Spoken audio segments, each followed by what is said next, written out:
রান্না কমপ্লিট মা? হ্যাঁ, আজ তো শিবরাত্রি, আজকে শিবরাত্রিতে আজকে নিরামিষ। সব কিছু নিরামিষ। হ্যাঁ, নিরামিষের কি করেছো আজকে দেখাও, আজকে শশাটা দেখাও। এখানে শশা কেটেছে, শসা কেটে রেখেছি। আজ তো পেঁয়াজ খাওয়া হবে না, সেই জন্য শসা। আর করেছি এই যে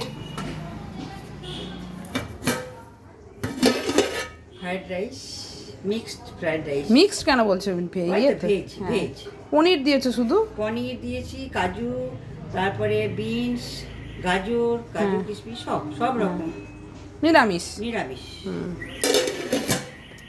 আর কি আছে দেখাও তার সাথে? আর এই যে আলুর দম।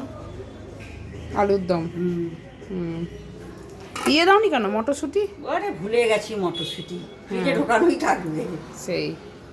আর এই যে পনির, বাটার পনির। বাটার পনির। বা লুকসটা তো দারুণ হয়েছে। আজকে পনিরগুলো ভেজেছো না ভাজনি? না, না ভাজলে খাই না। হালকা করে ভেজেছো নাকি? যদি কেনা ছিল ভাজেনি, শঙ্খ খেলোই না। তাই না? ভাজলে বলে গন্ধ লাগে ওর। হালকা করে একটু নেড়ে হ্যাঁ, নিয়েছো। হ্যাঁ। একটু আর কি ভাজি করেছো না, দেখাও? না ভাজলে গন্ধ। আর এটা হচ্ছে চাটনি করেছি একটু অল্প। এই, চাটনি, হ্যাঁ, খেজুর আমসত্ব দিয়ে চাটনি। হ্যাঁ, নিরামিষ অল্প করে সব করেছো। নিরামিষ। ঠিক আছে, চলো দেখিয়ে দিলাম আজকে আমাদের শিবরাত্রি স্পেশাল মেনু।